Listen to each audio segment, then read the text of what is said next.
Hi there, welcome back to Pretty Much Flawless. Today we have part 5 of a 5-part video series on reverse engineering the PCB for this oven. Will we fix it? Stick around to the end to find out. Let's get into it.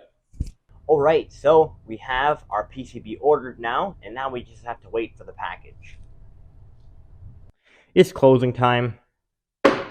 I'll deliver this package tomorrow.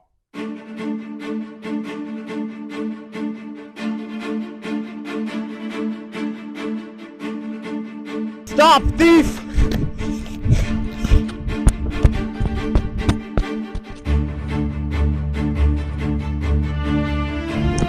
I have you now. But why would you take that package?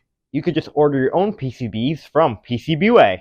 PCBWay makes high-quality custom PCBs for your projects. Design and upload your Gerber files to their website, then place your order and wait for your PCBs to come. And that's not all they do. PCBWay also does PCB assembly, CNC machining, 3D printing in many different materials, sheet metal fabrication, and injection molding. Check out their website. There'll be a link to that in the description down below. Do you have a neat project or want to see some neat projects? Check out PCBWay Community. And if you are looking to make your own affordable PCBs, I would really recommend using PCBWay, and I look forward to using them again in the future. Oh, well, I should just order my own PCBs from PCBWay. Alright, cool. See ya. Alright, cool. Yeah, see ya. Anyway, I have a delivery to make. Oh, here it is. I feel like people are always throwing packages at me. Alright, so the new boards have come. They were a little bit heavier than I expected altogether, but it makes sense just because I used 2-ounce copper. So, they're very, very well manufactured. They look beautiful, and yeah, they should be great to solder up. So, these boards look pretty much identical. I did much of the same routing, which is good. So, let's begin soldering. One thing as the PCB designer is always kind of hold my breath as I try to put the component into the spot, just because I don't know if it's going to fit. There we go. Fits perfectly. And then we can try one of the QC tabs here. And that also fits very well too. Good. So let's begin soldering.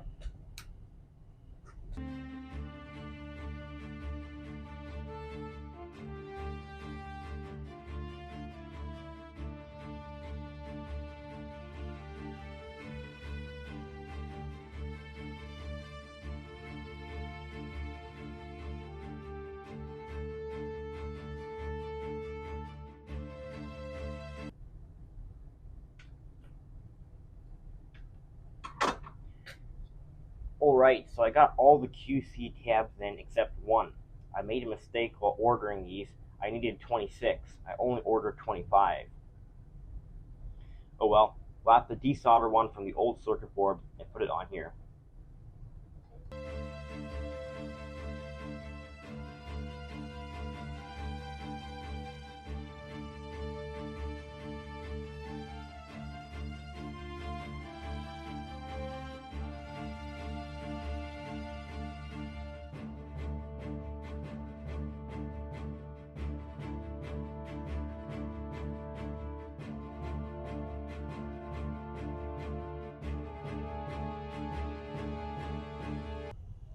Alright, that's this board all finished up.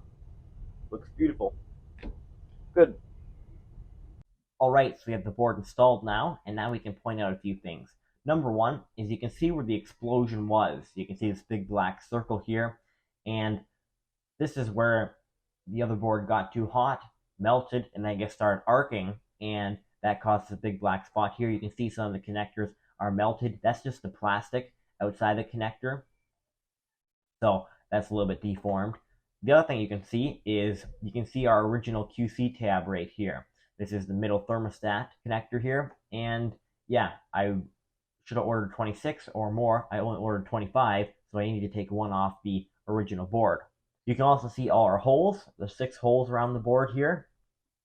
And those, again, are for keeping the board up off of just laying on the metal top of the oven here. We don't want that. So those holes are spaced right, and that's great. Alright, so something interesting. When I first installed the board, everything worked but the heating elements, which, what is the point of an oven if it doesn't heat up? So the fans worked and the lights worked, but the heating elements weren't getting any power. So this was kind of sad, because after all my time spent reverse engineering and then double, triple, and quadruple checking all my work to make sure I have it laid out right, it wasn't working. So what happened was, when I was plugging this board back in, I had reversed these 2 connectors. And those are the 2 120 volts in a 240 volt split phase system. And in a 240 volt split phase system, you have 2 120 volt lines that are exactly 180 degrees apart from each other. And what had happened by reversing these 2, both sides of the heating element were connected to the same side of the split phase 240 volt system. So there was no voltage difference, so no current could flow and the heating elements wouldn't work. So after finding that simple mistake, flip those wires around and the oven's been working fine ever since. So that's good. Alright, so that wraps up this video series on reverse engineering this PCB. So thanks for watching this video today. Hope you learned something. If you did, please subscribe. That would really help my channel. And for high quality, custom made PCBs, check out PCBWay. And thanks again to them for sponsoring this video series. And I'll see you next time.